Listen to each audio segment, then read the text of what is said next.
justamente se lo informábamos, nuevamente la inflación registró un alza. El Banco de México ubicó en 7% la tasa de interés interbancaria al incrementarla en 25 puntos base por cuarta ocasión consecutiva en lo que va del año, siendo la más alta desde 2009. Pero para ayudarnos a entender con mayor facilidad el tema de la inflación y lo que esto representa en la economía familiar y cómo afecta al bolsillo de todos nosotros, tengo en el estudio a Rodrigo Pacheco, analista financiero. Qué gusto, Rodrigo, me da tenerte Claudia, en por la este invitación. espacio. No, al contrario, gracias a ti por estar aquí.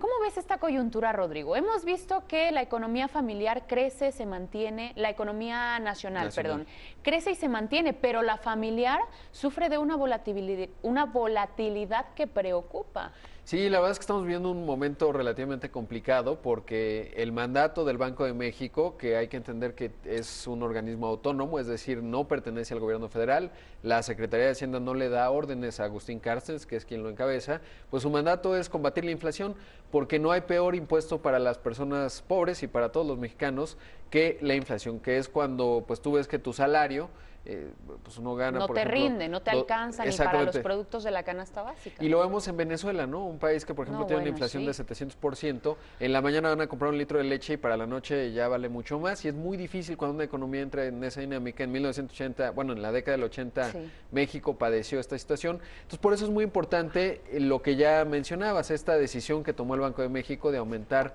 la tasa de referencia. Suena extraño, pero ¿qué es? Subirle el costo al dinero. Es decir, cuando tú aumentas la tasa de interés, lo que provocas es que pues los créditos teóricamente se encarece el precio del dinero, por decirlo de alguna manera.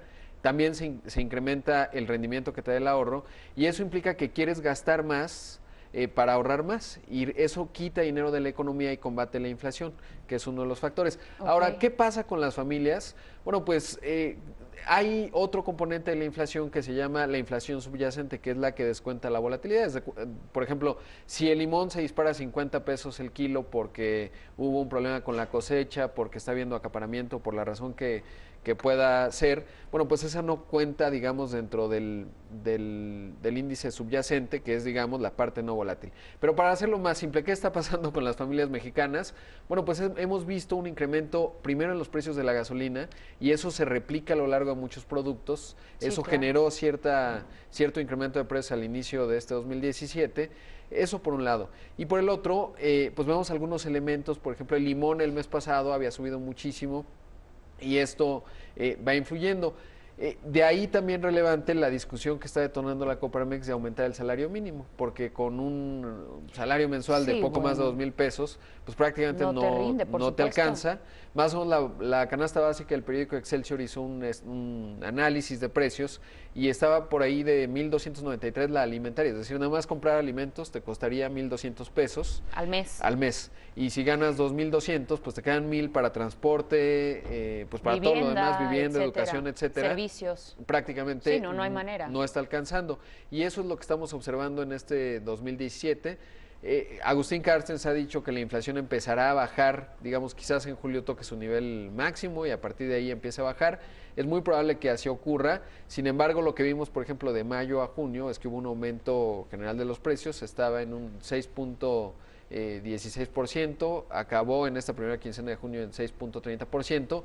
¿Qué quiere decir eso? Que han seguido creciendo los precios, sobre todo por el efecto de los combustibles, que aunque quizás las personas pues no necesariamente todos tienen coche, el hecho es que pues se replica en todos los productos, todo lo demás porque todo se transporta. Claro, ¿no? Exactamente. El agua que tomas, los aguacates que consumes, etcétera, pues todo se transportó y eso está repercutiendo en los precios. Duro, ¿no? Sí, complicado. Ahora hay que dimensionar porque no estamos viendo una situación de crisis, es decir, eso también es importante decirlo.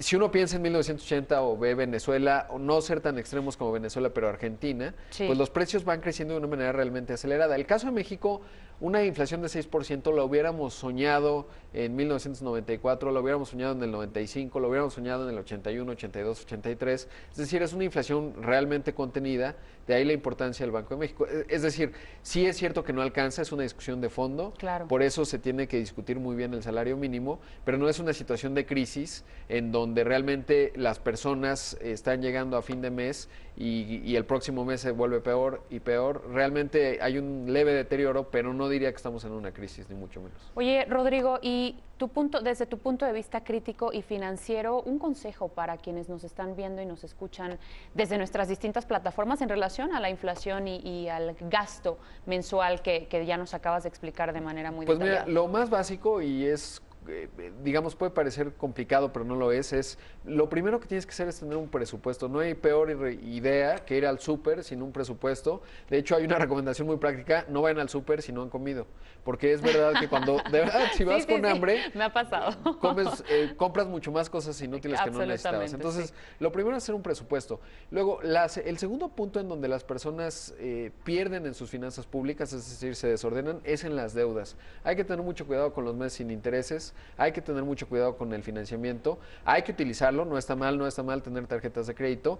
En general, por ejemplo, en el caso de las tarjetas de crédito, pues tener máximo, pero máximo 3. Pagar lo que tu bolsillo puede soportar. Y ser totalero, es decir, si tú te gastaste 3,000 pesos, pues pagas 3,000 pesos a fin de mes. No es un medio de financiamiento, es un medio de pago. Financiarse con la tarjeta de crédito es la peor idea.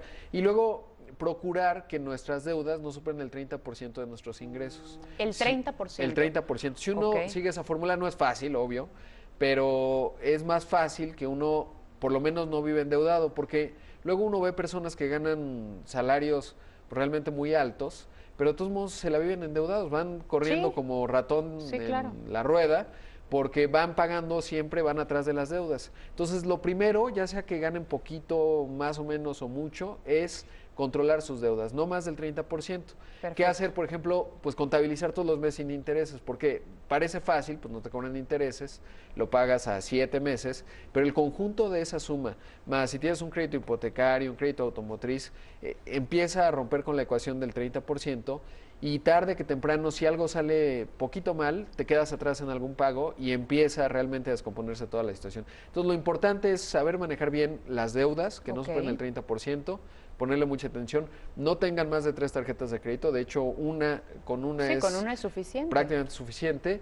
Y lo segundo es hacer presupuestos, ¿no? Porque el presupuesto te ayuda muy bien. Eso es importantísimo. A saber más o menos en qué rango te mueves. No que tienes que vivir austeramente toda la vida. Para que no, pero exactamente. Pero si gastas de más, sabes que en algún punto tienes que gastar un poco de menos en alguna otra cosa, ¿no? Pues te agradecemos infinitamente Claudia, hayas estado en este espacio, Rodrigo. Muchas gracias. Pues ahí lo tiene. Yo creo que una explicación más precisa no la pudo haber tenido por parte de Rodrigo Pacheco, analista financiero y por supuesto también parte de Grupo Imagen. Cambiando de